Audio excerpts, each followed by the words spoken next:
the show, it's dark and late. Burning rubber, blowing smoke all day. From the pits to the strip, we rev it high. We're talking burnouts, and we're not shy. Engines roar and the tires scream. Living that burnout car dream. We're here to win, never backing down. And when the smoke clears, we wear the crown. Just a tip and we're hitting hard. Spinning wheels and breaking hearts. With a twist to the key and a foot on the floor. We're bringing the heat like never before. Burnout cars and driver fame. Running through fire, taking the flame. Just a tip and we've got it all. From burnout cops to the mental call. What's going on, guys? I'm your old mate, Dr. Cuts. This is Encyclopedia Ray. You're watching Just a Tippin'. Today, our guest, Anna Redgrave, is all the way from Seattle, and she's here for a mental health episode of Just a Tippin'. We're going to be talking ADHD. Welcome, Anna. Welcome, Thank you, Anna. guys. Thank you, guys. Thank you for coming. So, ADHD and neurodiverse is your specialty. Yep, Give us a bit of a rundown neurodiversity. on you and your background. And All right, well, I might live in Seattle because my husband works for a gaming company, Right. there. But we're from New Zealand, and about in my mid-30s, I went to university. I wasn't doing very well at work. I was struggling at my job, and decided that wasn't cut out for me. So Yeah. I went to uni and decided that I'd become a clinical psychologist. Auckland or Auckland, University of Auckland. So I was living in New Zealand. yeah, Went to uni and failed a whole lot of papers in my first year. failed a whole lot of Yeah, papers, right? thought Okay. that I was dyslexic, Okay, right. which I have symptoms of or traits of, Right. but don't cross the I don't show up as dyslexic, or I'm not can't be diagnosed with it. And started to figure out what was going on. And I was sitting in a lecture one day, and I was like, and it was a psychology lecture. They were talking about ADHD, and I'm like, that's why this round peg doesn't fit in that square hole, right? Right, yep. And it dawned on me. And then over the next few years, started to find out more information and that sort of thing. So about 15 years ago, I joined the ADHD NZ, the Association of New Zealand, Yes. and I wanted to do some things with adult services because it was all about youth and little bit children. I was like, but hold on, Yeah. no one's picked this up in me. Yes. So I set up a group for people with ADHD. Well, there was one, but I reset it. We took it to the pub. So in Auckland, there's still a adult meetup that still meets up in Auckland at the pub in Parnell. Oh, yeah, cool. And I left 8.5 years ago. And so I set that up, and I was really keen to set up adult services. But then my husband got a job offer in the States, and Right. off we went. Yes. However, I was working at, I got a job, finished my degree. I finally worked out how to study. Right. Combated your, so you Yeah, and really how had to about combat your own. I didn't take medication for 8 years, so I was off medication. I'd had some other stuff happen. I was really scared about Right. taking medication, Right. right? Yep. So I didn't take any medication, but I managed to work my way through university, and I can talk to you about that later on, about how if you want some of the skills that I learned and the support that I had for that. But I've actually managed to finish, so I went from failing papers Yeah. to finishing with first class honours. Okay. My degree.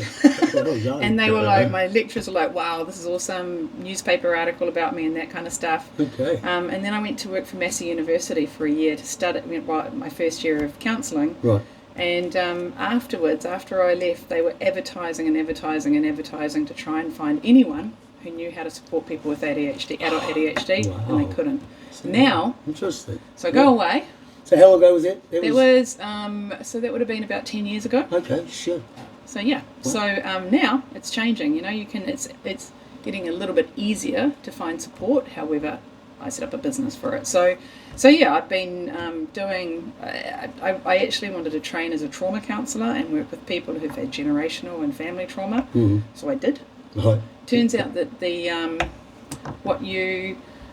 some of the theoretical approaches to working with clients with trauma actually works with people with ADHD as well. Right. Right. Because people with ADHD often, and neurodiversity or neurodivergent, they live a life where they don't quite fit in, Yes. and just so sideways glances and constant or just always, I was always in trouble at school. Little things, not major. All that sort of stuff just has this impact of really messing with you. So, I went to the States, got certified in the States. So I was still working with clients via telehealth in New Zealand. Right. And supporting ADHD. So I was initially one of the only people doing ADHD counselling, and over COVID, Oh, right, of course. I started getting Oh, yeah. more emails Wow. from people wanting help than I could cope with. I get you. So and I didn't know what was going on really, but then I'd been thinking about setting up a business to support people with ADHD or the community. So got the opportunity to do that. But yeah, so I found out in my mid-30s that I had ADHD. Always been a bit weird and a bit strange. Yeah. People have always told me what I am, which I really appreciate. Shout out to those people.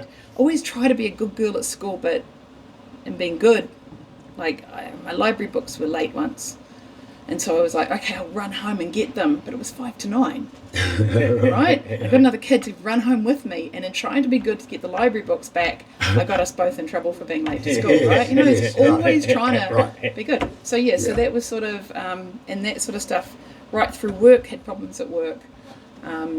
So that brought me to where I am today, supporting people with ADHD. Have been really involved in the New Zealand community around it, and really trying to support this community. Cool, that's really awesome. I think, one of the things that I've really been hit with in recent years is that adults with ADHD, 10 years ago, wouldn't even have thought it was a thing, an adult with ADHD. That's a kid's thing, isn't it? You grow out of it. All it is them hyperactive and running around the room. You can't settle them down. Just don't give them fucking sugar. And boys too.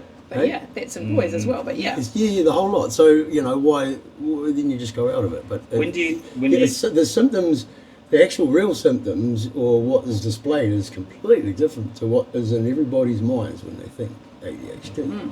Yep. How long ago in this country do you think that we started sort of, I don't know, use the word diagnosing or really looking at kids and seeing those different because it was patterns? bad parent syndrome, wasn't it? Doctors, in my own GP, used to call them BPS, bad parent syndrome, till his child was born with ADHD. Wow. And was that? Oh, yeah. So they were changing. It's probably been, people have been getting diagnosed the last 20 or so years, 20, 30 years, but it's not been recognised. You've really had to know the right people. And even the guidelines there were guidelines. There aren't any guidelines for managing diagnosis in ADHD at the moment about how to do it. There were guidelines that were removed about, maybe 8 odd years ago in New Zealand because they were incorrect. But people have been getting diagnosed for 20 or 30 years, but there's been hardly any doctors to try and get in to see them. Any psychiatrist to get diagnosed, to get in to see them was difficult. To know where to go was difficult, and to be the parent or a young person growing into an adult with it was it's been recognised for a while, but how people managed it was just awful. So how long has it been? I guess because it's still not recognised in New Zealand. As an adult at 50 diagnosed, I'm not really diagnosed because it's my GP. There's no chance I'm not ADHD, but I have to. The hospital won't recognise it. The government won't recognise my GP's diagnosis. We're working on changing that. We are working on changing that. So okay. So my business partner, he's been with ADHD&Z. You often hear him talking on the radio. Darren Bowler's name is. So if you ever hear anything about, if they ever go for comments or anything, so he's been involved with getting hui's in front of government with other people, and slowly working through some changes. But it takes a lot of time and to make those changes happen. So at the moment, the only person who can diagnose you is a psychiatrist, and or a pediatrician, and to get recognised, to even have your GP recognise it, to acknowledge that it's a real issue, is really hard if you've got the wrong GP. Yeah, I fully agree. I fully agree with that. And like I said, not the wrong GP, but the GP who's not really involved. My GP is really good. Yeah. And it was interesting for me to hear him say, you know, back in the day, we used to call them bad parent syndrome. Mm-hmm. You know what I mean? Like, and then he had an ADHD child, and heck with it, wow. Right. And So- that probably means that somebody in his world, the mum or the dad, potentially have ADHD because Yes, it's a very yes. strong genetic I believe impact. so. I did read There that are some somewhere, things yeah. that can happen. Well, that's one of the questions. Like, so I don't believe I really showed a lot of symptoms as a young person, but I've had quite a life of trauma, bad things happening, doing bad things, and a ridiculous amount of drugs. Basically treating my body like the fucking the drugstore's room at a police station. You know what I mean? Just chuck it all in. Yeah. So is that something that's going to make it come out? Is it going to make it worse? A doctor's going to say to me, "Oh no, you just drug fucked. You haven't got ADHD." You know, what's the deal there? Is it? I know that addiction and searching for the dopamine hit and everything, and all the drugs and the alcohol constantly is what's going on, and more than likely the reason I consumed for decades. But you know, what's your thoughts on that? So, What sort of impacts are you seeing in adults as far as their diagnosis are concerned, as in the doctors or the specialists are going, you just had a life of You've trauma had a life and of- drug yep. and shit, like, so it's your fault. So when you were young, you said to me, one of the things that stood out from what you just said is when you were young, you didn't notice symptoms. What was going on in your life? What did you have going on around you? Were you know, you might not have thought about it when you were younger. So if you're in a school that's engaged, or if you've got other stuff going on, you know, if you've got a negative childhood and there's a whole lot of stuff going on, then what's going on for you might not show up. Or if you're really engaged and you know, you're allowed to play whenever you like and do whatever you like, all that movement, you know, that in boys that you see that movement is the brain. So sort back of in just those trying- days when we were allowed to play outside properly, and that's all we had, was probably Yep. the way it sort of held it It in. probably your Or ability mask it. to just run around and do that and externalize symptoms, the way, you know, that hyperactivity, you're just allowed to run around and climb trees, and you know, if you're the same age as me, you know, we sort of what's the story, you know, you knew when the street lights went on that was time to go home. Not in my world, but you know, I don't actually remember much. But then as you get older, you've got to start functioning in this world where you there is expectations, right? You know, you've got to do maths and science and English, and you've got to do it this way, and you've got to turn up to school at this sort of time, you've got to do that sort of thing. And we still have to function in that world. We still have to do these things, but if you've got other stuff going on, then that can impact on how you process and how you do things. So it's really common, and this sounds awful, and people will be angry at this, but it's quite common as well, that 25 to 75% of the prison population has potentially got ADHD. And I'm not going to go into it because this is recorded, but I'm surprised I'm not in jail. Well, I've been there. Putting your views of that out there. No, not for putting my views out there, for my youth. Just behaving. You know, for misbehaving in my youth. Okay, so just for maybe, because there's people watching this that don't have ADHD, you may probably not know what ADHD is, as far as all it is a little kid running around. Can you give us maybe a bit more of an overview, especially as an adult, what an adult goes through with some ADHD? What it's like to live with ADHD? Yeah, what's the symptoms? What are your traits, your habits? Worrying ones, crippling ones, dangerous ones? Worrying ones, crippling ones. There's so much. This is like going, well, what is mental health? Yeah, I guess, yeah. So, first of all, the way I like to talk about ADHD is not as a disorder or a disease. First of all, I like to think about it as my husband's brain is wired like this, and he's got his. My husband's deaf, right? So my husband's brain is wired like this, and he functions this way, and my brain is wired in a different way. So I have traits that can work out really well for me, or they can make my life difficult. So I tend to think about lots of things.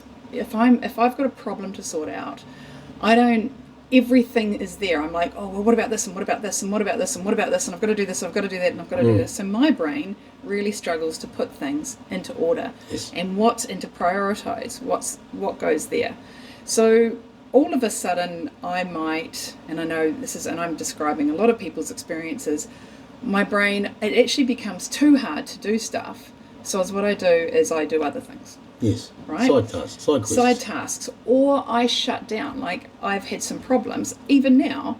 Like if I get a letter from the lawyer, and I've got problems with reading comprehension. My reading comprehension's in the 9th percentile, so it's really, really low. Right. Doesn't mean I can't read. I love reading. Yeah. Only if I like it. Yeah. But if I can't read, it's almost like gives me narcolepsy. Yeah. So I went through university without reading a book Oh, shit. because it's boring, right? Yeah. So when I get a letter from the lawyer, is what happens is my brain gets overwhelmed because I will actually read a letter from the bottom up, Right. and then I'll read that bit and that bit. So that's as an example of what goes on in my brain before any external symptoms are going on Yes. in my brain. So then is what happens is I don't read this letter from the lawyer for 9 months. Yeah. Right? And then one day I sit down and I'm like, how do I deal with this problem? And it occurs to me, my husband is amazing. And I'm fortunate enough to sit down with him and go, I need to do this. But I don't think of that right from the beginning. Right. Yes. So what's happened with a letter from the lawyer that I haven't attended to for 9 months? Yes. Right? So I might get in trouble for it. I might, people are going, well, why haven't you read this simple thing? Why weren't you in court? Why weren't you in court? Why wasn't I doing this? Yeah, exactly. And also, if it was a letter from, so when I initially came up with that example, I'm thinking about my work. But yeah, why wasn't I in court? Why didn't I do this stuff? Why didn't I show up? Why didn't I do? And I wanted to, but actually also what it is connected to something difficult. And again, I can't cope with all the overwhelm of how to process all this sort of stuff. So I sort of shut down on it, right? And I go and do other things. So I might go and engage in, when we take drugs, or we smoke, or we drink, or we gamble, or we drive cars really fast, which I might have done a little bit of over my lifetime. Might have a few speeding tickets to my name. It's what it does is it increases dopamine, and I feel, and when that happens, some of that overwhelm goes away, and I can think through things and I can work through things. Yes, Unfortunately, 100%. they're really unhealthy ways Absolutely. of helping me get to the point where I need to read the damn letter, or I've disconnected from the letter and I've just gone and done all this other stuff because I feel normal. I don't feel good. In fact, I might feel bad doing that shit, but I feel connected. I feel like I'm involved and engaged. So it's what happens. Adult symptoms. And I wouldn't even say So it's like for executive dysfunction, Yeah. when you've got all that stuff in there, and then you just sit down because you can't do any of it, and it's all And it's not- such and- an overload. And there's a whole lot of, so when we talk about executive dysfunctions, there's different theories on it. And there's, one theorist has like 6 executive dysfunctions, another one has, 10 or 13 executive dysfunctions. So they break them down. And not everybody struggles in different places. Right, So I'm an extrovert, right? And I have brown hair. Does everyone who's got brown hair, I used to have going a bit grey now, but everyone who has brown hair, do they act like me? No. No. Everyone who's an extrovert, do we all act the same? No.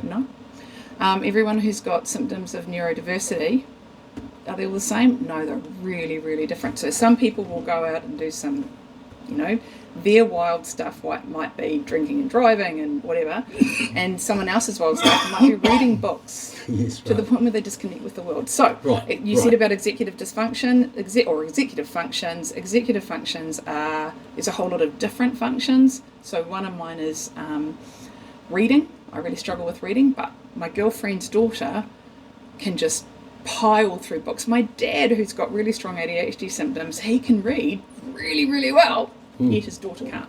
Right. Right? So there's a whole lot of difference. There's the ability to start and stay doing a task. It's one of the biggest problems with ADHD, but there's all these different executive functions, and they all have different outcomes or different engagements, and different people have different executive functions. That's why one ADHDer doesn't look the same as another Yes, one. yes, That's yes. why I'm loud and interrupt, Yes. and other people are quiet and bookworms, right? That's right, because you're not just your diagnosis. You're all of you as well, and what else is involved in you and your upbringing, what you've seen, what you've experienced. Why are the mental disorders included? We've Yep. got a number of letters. It's often associated with, in the industry, don't know what else to call it, if I'm a trauma trained counsellor, so big T, you know, and I work in the States, but I by the way, I have a New Zealand company, right? Yes, Not right. an American company. Right. And it's all telehealth. So we see everyone in New Zealand via telehealth. Right. So when we talk about big T trauma or PTSD, if you go and look up what PTSD is, you might read about an American Marine who's been fighting in Afghanistan and has had his leg blown off by an IED. But then there's little T trauma, which is us kids at school when you sat up the back of the class and they were like, Anna, Doc, pay attention. Pay attention, Ray. What are you doing? I don't know if you've got ADHD, but pay attention. I'm sitting there listening, just quietly thinking, Maybe. Pay attention, do this, and you're trying really hard to engage. Or you're at home and you've been told to, like when I was brought up, I was little girls sit still and do as they're told. Little girls are seen and not heard, right? Mm-hmm. So I remember sitting there going, and I'd get an itch and my leg would start going or whatever, and I'm desperately trying to be good, and then I do something naughty, or I just see people's side looks again and again. And it's like little T trauma is like trauma by 1,000 little cuts. Right. So tiny little things. And often people with ADHD grow up in households with generational issues. They often have parents who've got ADHD, who've also got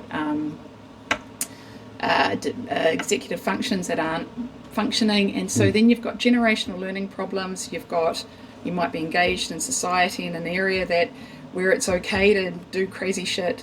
And it's what happens is we know that we're supposed to be good, but we keep getting in trouble, and so you have trauma by 1,000 little cuts. Right, it's interesting. And so then you've got ADHD, and have you read about rejection sensitive Yes, I dysphoria? have.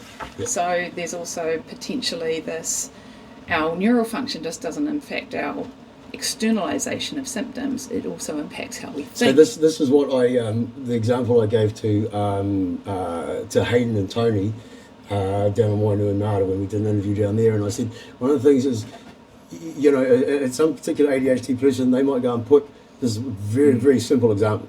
They're at work, they go and put a box over there and walk away, and the boss goes, oh no, don't put that there, put it over there. Mm-hmm. They feel bad, they feel like they've done wrong, they actually feel, oh fuck. And it's what happens, is when that happens, is this emotion, and I'm sorry guys, but we have emotions. And I'll tell you something really amazing about emotions, right? And I'm going to come back to the RSD in a second and what you've just said. But if I glue your feet to the road and I put a truck, bearing down on you, how do you feel? Like you're going to die? Threatened, you're having an emotion, and it's fear, right? When you're at the pub having a drink with your mates, what is that emotion? Happiness, right? It's a good one. So when you're in front of a truck and it's the emotion, the fear is telling you to get the fuck out of there, right? We have emotions for a reason. So most of us, we're all born with emotions, but you boys, a lot of boys and a lot of girls have been taught little girls are seen and not heard. Little boys, you're a tough guy. You have to be tough, right? So, but you've actually got emotions for reasons. Not to go on, if I'm angry, doesn't mean I'm allowed to go and hit something. It means like, hold on, there's something going on here. I need to go and sort my shit out. Yeah, it's a warning light or something. It's a warning, right? Yeah. Anyway, it's a dash light coming up on your dash. It is exactly that. So with RSD, is what happens is you get an emotion, but it goes through the roof, right? So you have this emotional response to what you perceive. Yes. Is being told off. Yes, correct. And then it goes, boof, and your emotion hits the roof. Oh my God, I've done this thing wrong. And then it takes ages for your body, to regulate, for emotional regulation to kick in. Right. And so you sit there. So when you're doing that, you don't just have your head doesn't pop. There's all parts of your brain, neurotransmitters that are all just going crazy. Your stomach's going, flooding your body. Going, if you feel something in your stomach, that's to do with the way your brain's working, right? Because it's all connected via nerves. Strings. Nerves. It's all connected by nerves. It's how your whole system works. Yeah. So it's like standing on a pin. You pull your foot off. Yeah. If someone says something, it's like standing on a pin. You have a nervous reaction, or you have a neural reaction to it. So it's, and with people with ADHD, they hit the roof. and then it takes longer to taper down. And Now- if they start overthinking at that point out there, they all of a sudden see their boss gives them the side eye, but the boss wasn't giving them the side eye. It just looked like that. He just turned his head sideways. Yeah. Fuck, now I'm really in the shit. So, like yesterday, something happened. I was talking to my husband about it this morning.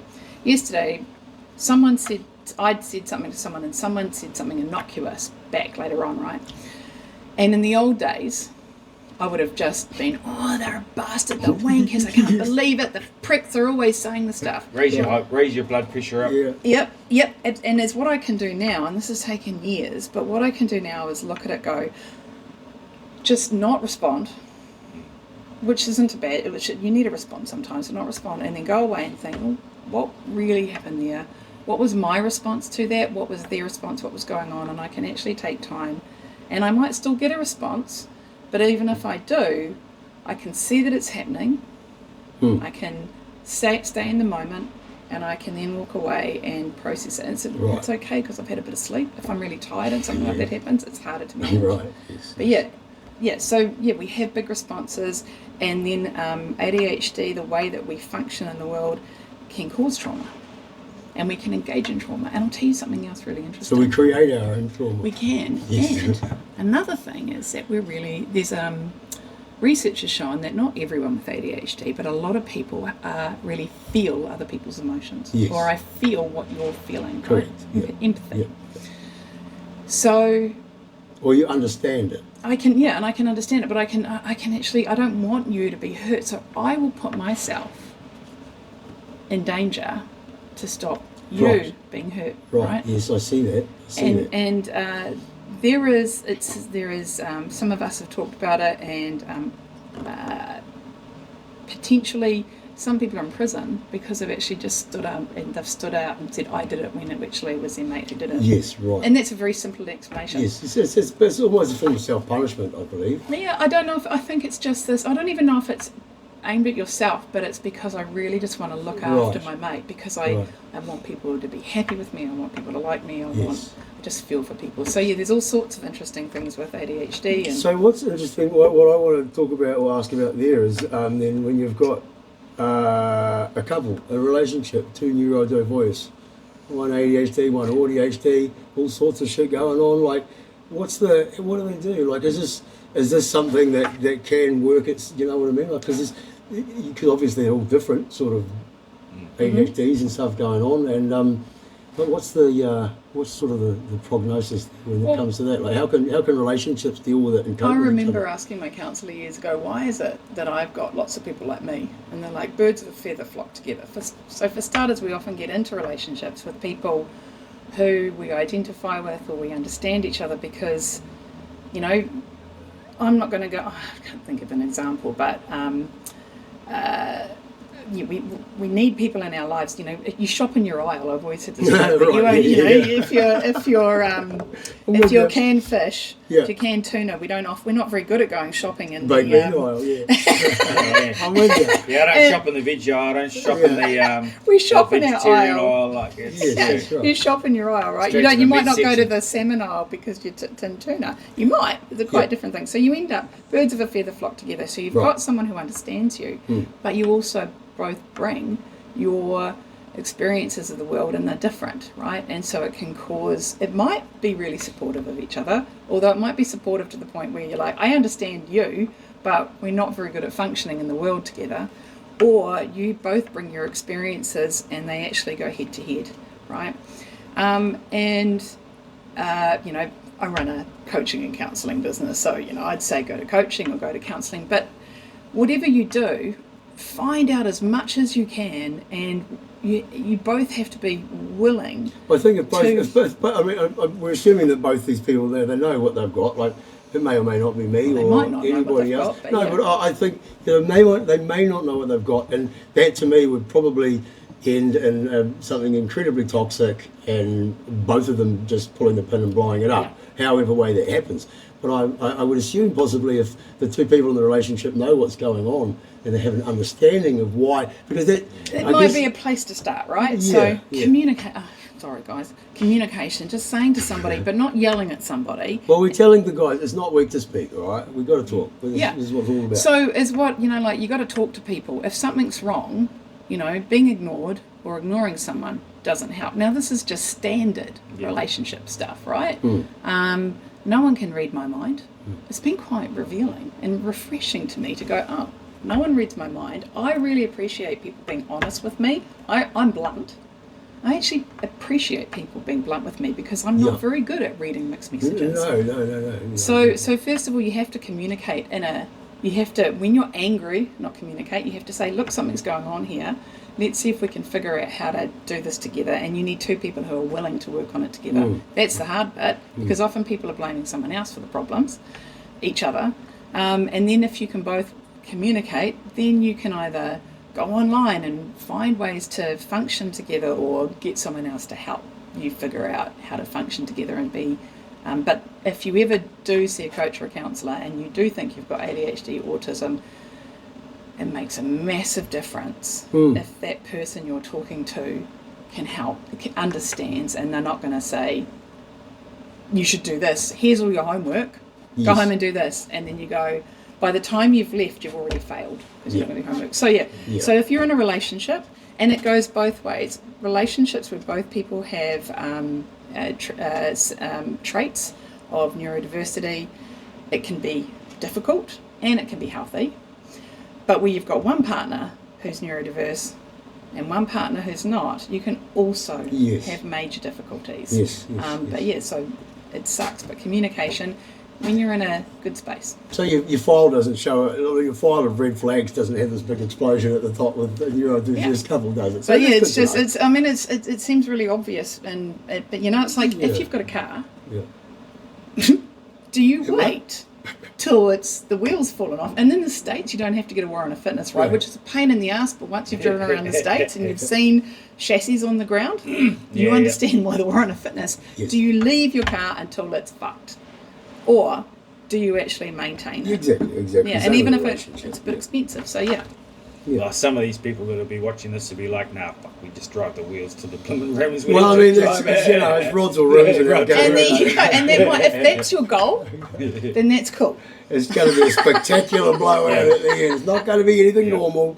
This is going to be seen from space. Well, in the States, you can get cars with, I don't know what you call it, with the wheels that, so they'd get and the big lifted trucks, they can drive on the roads, no problem. I've seen the ones that are squatted trucks are now being made legal. In San Francisco, where you watch a lot of the Hispanic people drive. They really look. That's a different story. That's a different story. So one thing I want to ask is socio-economic impact, and meaning priority and availability of diagnosis and treatment.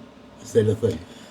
If you've got money, you're going to be given priority and diagnosis and treatment. It's not really priority, but if you've got enough money to get a diagnosis, you won't be prioritised. In New Zealand, you just be put in the, but you have to be able to pay for it. So you just go into the line, and you're going to wait 6 months to a year for a diagnosis at the moment because everyone has to. But it's okay.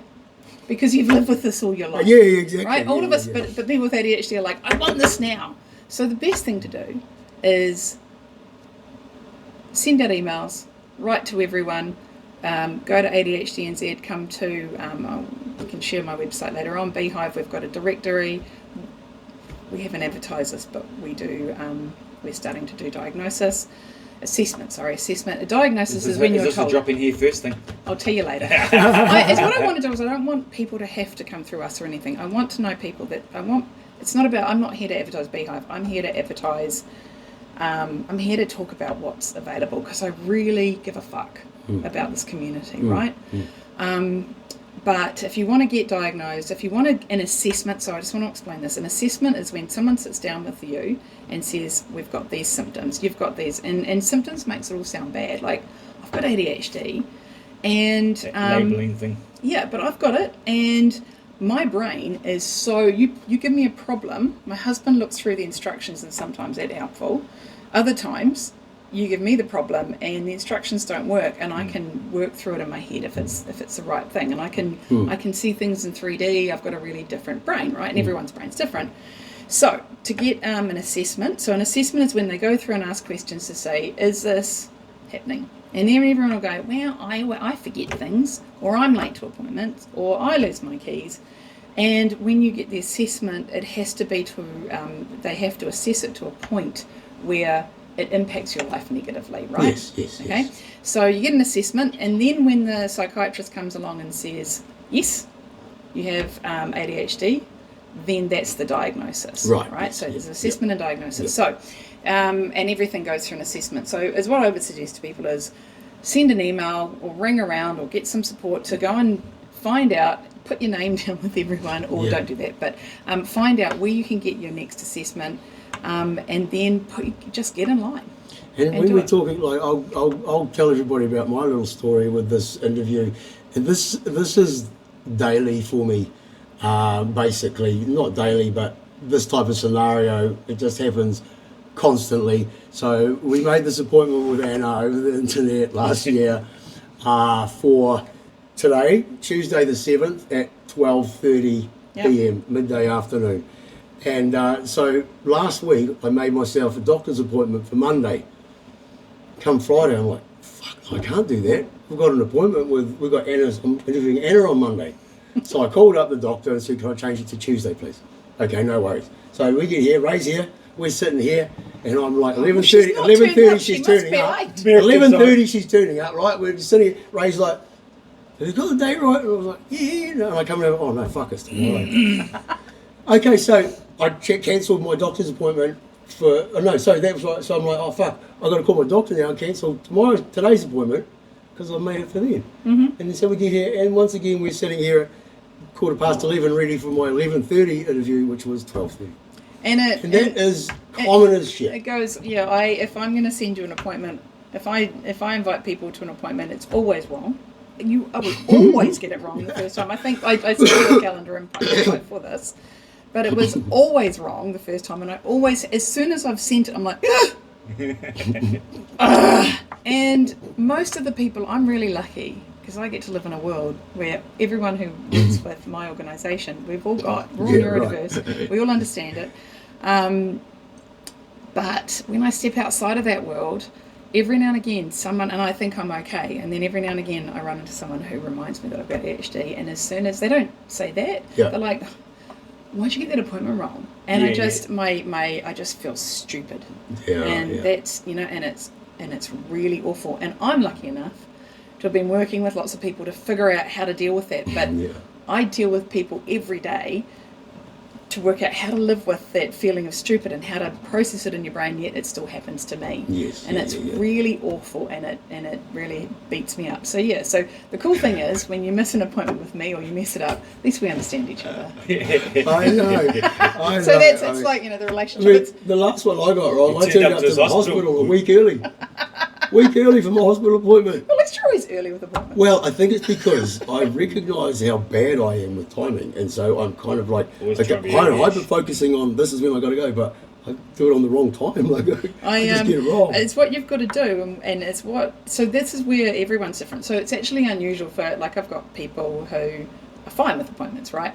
It's what part of working out how to manage this is to get past feeling bad, because feeling bad, like knowing your car needs to be fixed doesn't do anything for the car, right? No. And going, oh my God, I've got to get it fixed, I've got to get it fixed, I've got to get it fixed. If it needs to get fixed but you haven't got any money, what do you do? What do you guys do? If something needs in your car to get fixed, what do you do? And you don't go and steal it. What do you do? You talk to your mates, you figure out, you find a solution, right? And it might take a little while to figure out the solution, and you might need to work through a few things, right? So, same with anything with ADHD. If you've got problems and you can't, and there's an issue, you've got to work out the solution. So first of all, you have to identify it.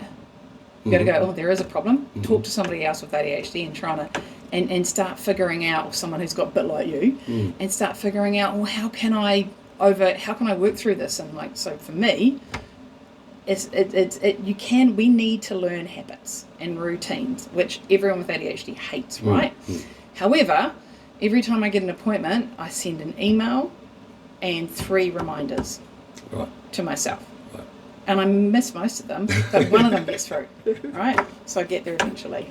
And it becomes a habit. Yes, Yeah, yeah. I'm with you. Yeah, so Another question that I've got that I want to know the answer to is, I think, and with the backstory, a lot of people like to say, oh, you're just making an excuse diagnosis. What do you need a diagnosis for? You're just fucking go and have some fresh water and take a run. Like, does diagnosis, regardless of medication or treatment afterwards, does diagnosis make a difference on someone's mindset once they actually know what's yeah. causing?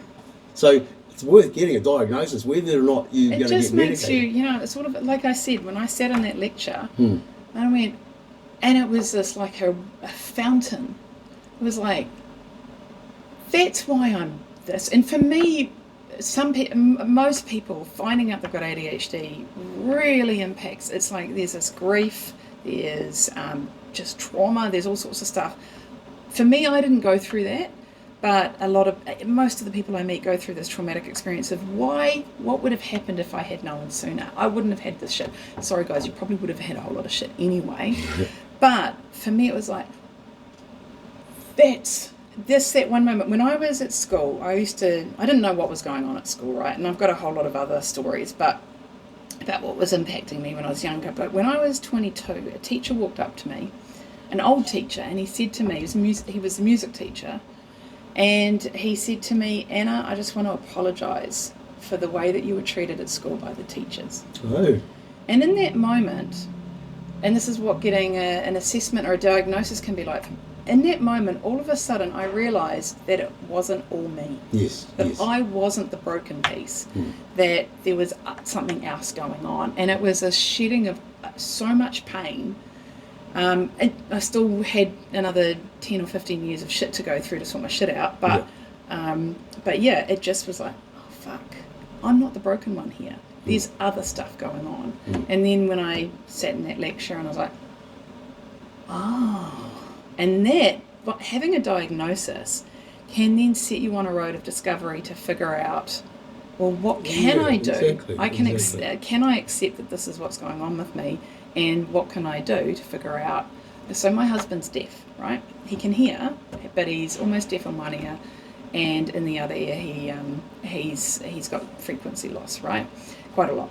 Right. So he didn't get hearing aids till he was 19 years old. So he learned ways to manage, but getting hearing aids, and I'm not saying medication, but just finding out. And then, so when he hasn't got his hearing aids in, I have to know, even when he has got them, I have to look him at the face. Right. I have to talk to him here.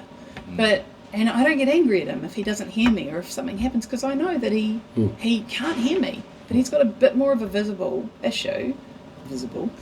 But yeah, finding out allows you the ability to then work out how to deal with it, even if it takes you years. Yeah. And I work with 65, 70-year-old clients who find out then, and just being able to go, holy shit, Yeah. and then help their family and that kind of stuff. Instead of feeling like a piece of shit.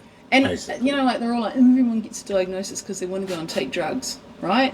Why would anyone spend between $1,000 to $3,000 to, at the moment, in New Zealand, and to go and spend that much money? You can just probably get drugs really cheap or free. Everyone who watches this show probably knows exactly where you get drugs from. So we all know that's a load of bullshit. There's a lot of lot of white collar, a lot of Karens, a lot of that kind of stuff that comes into it. Guys, I was a white collar. So my history is I grew up in the soft furnishings industry, so selling curtains. Oh, yeah. Then in my 20s, I worked in the ICT industry.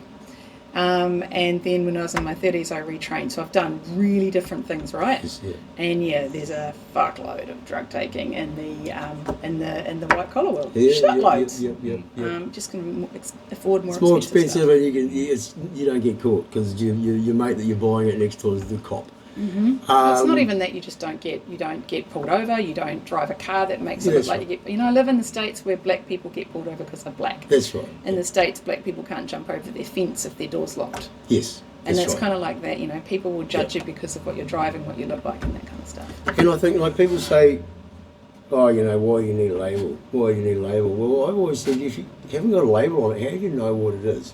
And it's not necessarily for everybody else, but how do you know what it is? Like, you got a jar of poison and you got a jar of lemon juice. I'm No from label. the Ford Holden days. Don't those cars both look alike? Ah. But you put your label on it, right? You've got your Ford. You need guys, to know what it is. all People over will tell us in the here. comments about that. That's How right. much do you identify with your number plate? Well, that's it. We are our number plates. Like, we Yeah. know cars. Like, this w- tells your like, we story. know Shubin's names behind the cars because Yeah. of how much we get into the scene. But most people know Mr. Cunt or No Risk or Rusty 8, See and Blow. He's Menace. crazy. He's probably crazy. Well, yes, so Mr. He's- Cunt, he has Dwayne Fats Domino. He's got ADHD. And He's that's- an adult with ADHD. That's not just you. You've got that label, but No, you that's also him. but Yeah. so not you, but someone's got this label. Yes. But they've also they might be a husband or a All of that. or a Yep. they might have brown hair. They might go on about that one. They've got all these different labels, so they aren't just their label. No. But the label helps you. It helps your identity. Yeah, helps yeah, you yeah, figure yeah. things out. Yep. So yeah, a label's. Why can't you have that label Yeah. as ADHD, but you can wear your black clothes or your Yes. Yeah, yeah, you know, yeah, yeah. whatever your labels are into. Yeah. So yeah, Have you met this special man? I can't even You okay, spell bro? that. You okay, bro? You okay, bro? I haven't met that special No? man. Scotty, No, he's a great he's- guy. We've yeah. had him on the show. He was out. We did a special episode with him. Yeah. He's a local man that is mobile. Yeah, at one stage he was just in a Toyota Camry station wagon, but he'll travel to wherever. He'll travel to anywhere, and he's a qualified social worker. So he just sits up on the side of the road, And sits down. puts a chair out. If someone wants to stop, have a I chat. think I've heard of him, but Sure. yeah, I Yeah. think there's some decent. There's lots of decent people who do work in this area, but or who don't do work, but you're doing this.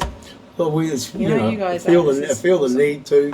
I think I feel the responsibility to. Do you know what I mean? Like, if we're hopefully going to make a future living and everything out of this, then I think maybe we should be giving back as well a little bit somehow if we can. And I'm affected by mental health, family, partners. Raised. That's the thing. You can't like. It's really interesting. Since I set up Beehive, everyone. I'm a woman who actually presents with the typical form of ADHD, right? Like everyone knows I'm a bit hyperactive. I Right, speak yeah. my mind. I'm pretty Yes. loud. Yeah. I say, and I move a lot, and I'm always on the go. And everyone's like, yeah, she's typical ADHD. But since I set this up, it's remarkable how many people from the white collar world are coming to me and saying, "Thank you, Anna." Right. How people from that world, and how many people are coming to me going privately and going, "Oh, Anna, I think I've got it. How do I get help?" Or "Thanks, Anna," or just, "Oh my God, what do I do?" So many people who I never thought. My best friend growing up with has recently been diagnosed with ADHD, and I was like, holy shit, I did not even pick it. Yes. Right? Yeah. So yeah, it's just Because a lot of it's internal battles that don't get shown, does it? Yeah. It's the, I mean, on the we all have inside. internal battles, right? But and I mean, just come on, it's next and level shit. So yeah, no, I'm saying we all have internal battles, but yeah, and some people work out how to deal with it. If you've got an internal battle and you can go through a process of going, yeah, I need to deal with Yes, it, this, yes, and that's yes. cool. However, we all, is what I'm trying to say is we all know people with mental health issues. And by me putting my name out there, I'm very out there with ADHD, have always been, and that people don't judge me for it. Most people, I'd be careful with it, but people don't judge me, but they come to me and they talk to me about it. So for me being out there, it gives other people the opportunity I think we get a bit to of feel. that, I get a few people just, It just takes sometimes time. having a question or wanting to I yarn wouldn't on suggest it. to everybody to go and do it. To go No. and say I've got ADHD until you're prepared, until you really understand where you're at and how you're going to handle people who don't cope so well with it. So, Yeah. I think maybe this is my way of coping about Yeah. it, coping with it. Physical tics, is there a lot of physical tics in ADHD, or does that come from ADHD? So ADHD? physical tics is not ADHD. It doesn't fit under the ADHD diagnosis. But and I'm sorry. I hope I'm not diagnosing you if you've got it. Yeah. So there is a researcher at University of Auckland who says everybody with Tourette's has ADHD, and about 30% of people with ADHD have Tourette's, not the sweary type, but the tic. Right. Right. So I have, and this is, I said to you earlier on, there's this type of neural function and this type of neural function. So for me, I don't have tics. but I have symptoms of ADHD. I'm diagnosed ADHD. I have symptoms of autism, but I don't meet the criteria, but I have symptoms of autism. I don't meet the criteria for dyslexia, but I definitely have symptoms, so I would be I have symptoms that are pre-diagnosis. I have symptoms of dyscalculia. I'm not diagnosable, but that means like numbers. Like if I send you, that's why you'll get the calendar wrong from me all the time. I don't see numbers. I'll tell you a funny story with that. I have symptoms, potentially my loudness possibly comes from auditory processing disorder. And then there's Tourette's. So I pick up this nice little thing of all these things that all fit under neurodivergence or neurodiversity. Right. I had one client who came to me for anxiety, and I kept on saying, "Oh, you're ADHD." And she goes, "Anna, I've not got ADHD." I went, "Oh, you're ADHD." She's like, "Anna, I haven't got ADHD." And I was like, "Oh." And then one day the next appointment, she says, "Oh, I went to see a psychiatrist and I've got ADHD." But so you can have, and you might not be at a diagnostic level, but you can have symptoms of other traits of other things. I hate the word disorders because I am not disordered. I'm not broken. I'm not disordered.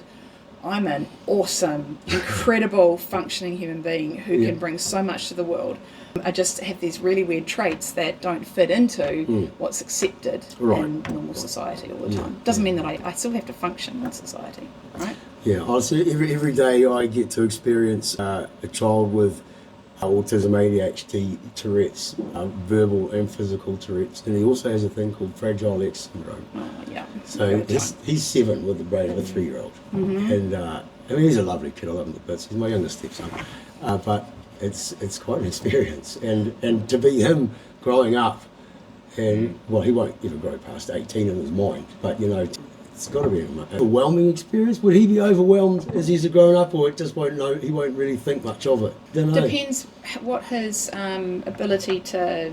I don't know enough about Fragile X, but it depends what don't know enough about Fragile X, but the rest of them very much depending on how he is, depending on the support that's around him, and you might be an incredible parent, but he has to go out and at school, and if there's he has to have full-time care at school. He's got to have it. So depending on how often children with autism are bullied, and so ADHD kids are bullied, and just that experience could end up. I'm a trauma counsellor, right? So that's how I look at things. You know, that experiences over and over again might impact how he feels about the world. Not just having a diagnosis. I've got another friend who's got a daughter, and they've been sending them to a school where they're just treated like a normal kid, and they're growing up like a normal kid, experiencing, I haven't seen them for a while, normal experiences. Right. So when they get to adulthood, they might not experience bad shit, right?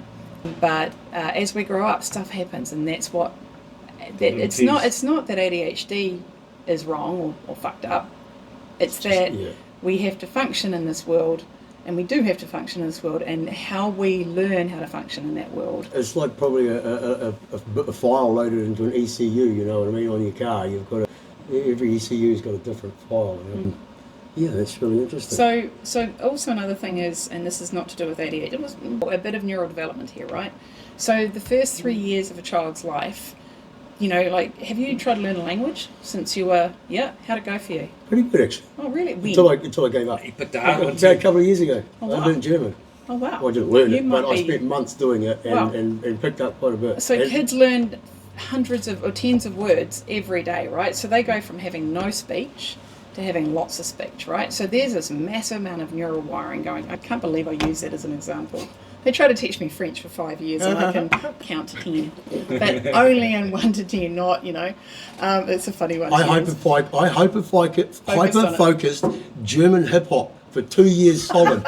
Listen to nothing but German hip-hop. Nothing but. My playlist has got thousands of songs, and at the same time doing Duolingo. So, I felt like I started to learn German. Yep. Well, just talk to my husband, yeah, he can speak German. So, but yeah, there's a whole lot of wiring and stuff that goes. So your brain goes really fast. So if you grow up in a really difficult child, 1 to 3, life's difficult, and sexual then abuse. Do we want to go down that conversation? Well, there's a lot of people that have had sexual abuse that are watching us and speak about it. Abuse. So 1 in 4 women experience sexual abuse. 1 in 7 men do. Right. To some degree. Okay. And it's not necessarily rape, but it's a lot of all sorts of different types, but most of them are, they're Physical. defiling your Yes. your ability to say yes or no. Correct, yeah. A lot of it happens when in youth, but also as an adult it can. So I had an experience when I was 21, and I remember, I didn't realise till I was 40 that I was probably roofied, and I'm okay to talk about this, right? Sure, yeah, So, of course, yeah. but when I was about 20, 21, I remember saying no, and then waking up 8 hours later and half my clothes were missing, right? And I thought that I was the bad one. Of course. And then when I was 40 and I found out and this is 30 years ago, so when I found out what roofies do to you and how you function with roofies, I was probably roofied when I was 20. And so there's all sorts, so I don't know what happened. I actually, only 1 in 10 people who experience traumatic events live to be traumatized from that kind of trauma. There's a period of time after everyone will feel really crap.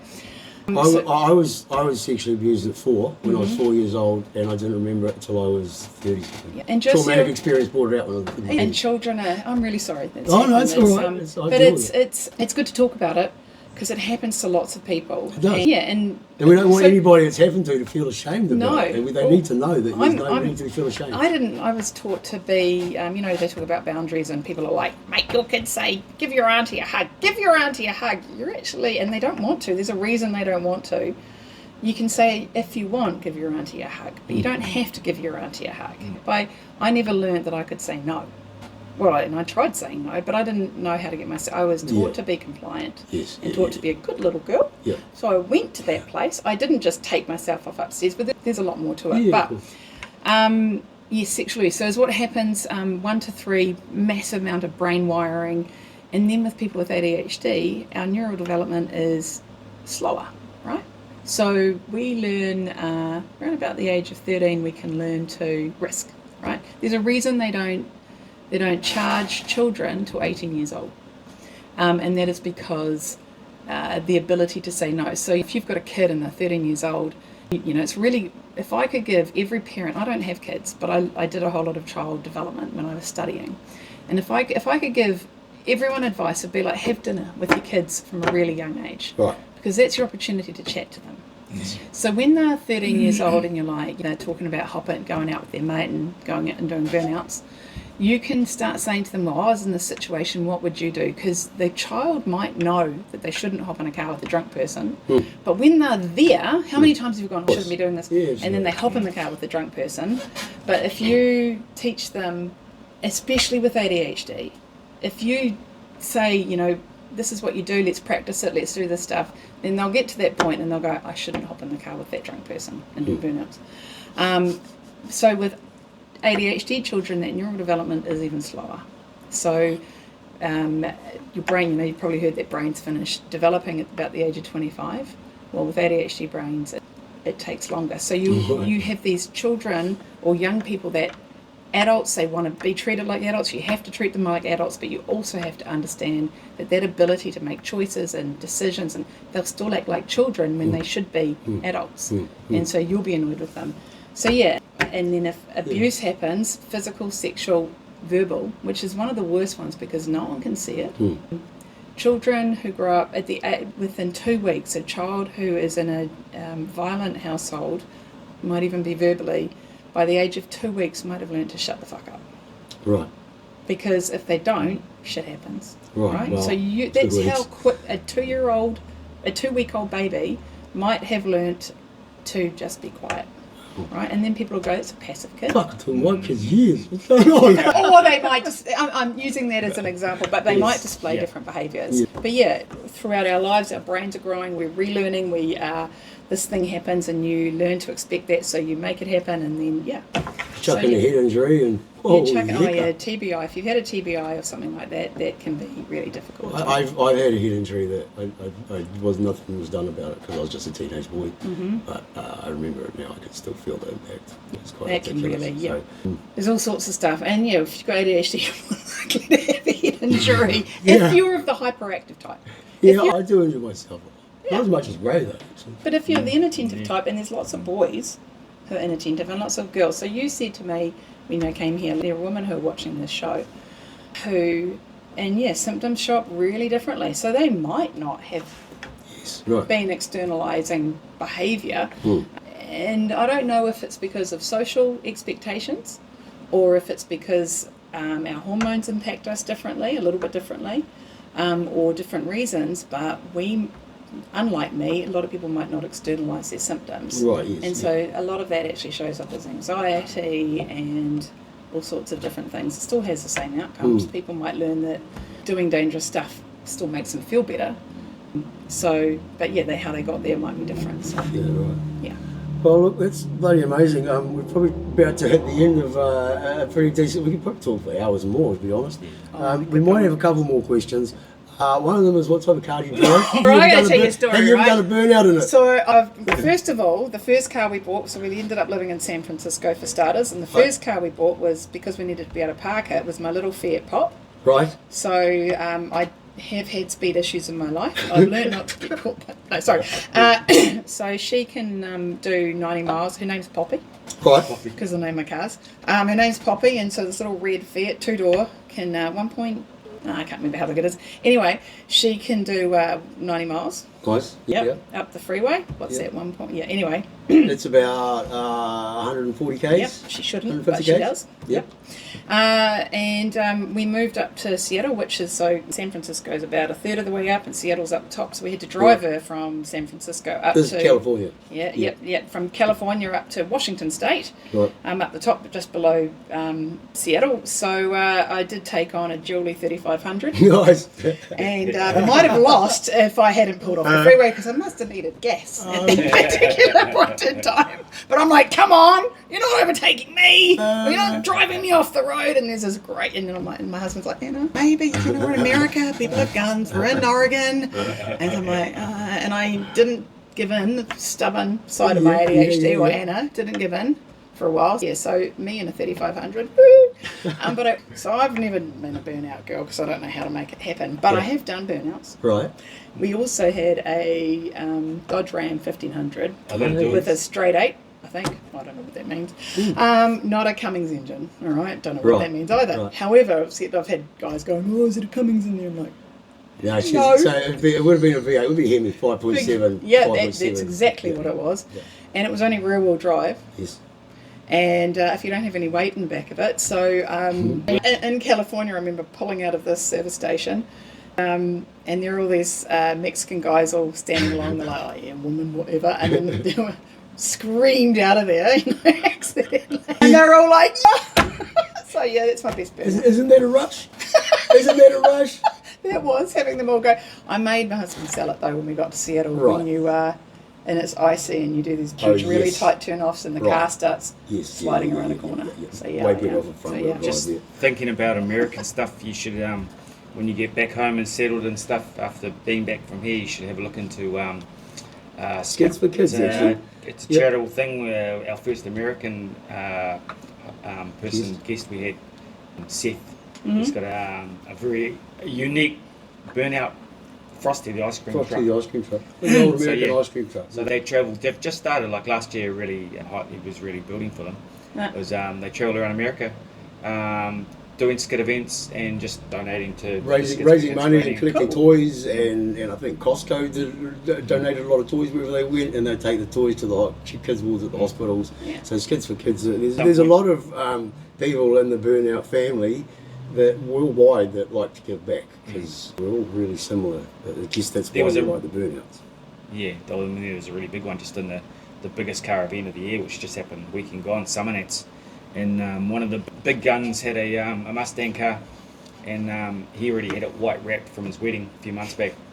But he took it there, and then they set themselves to a cause. I'm pretty sure it was a cancer cause, and just had people donate and then sign the car. Awesome.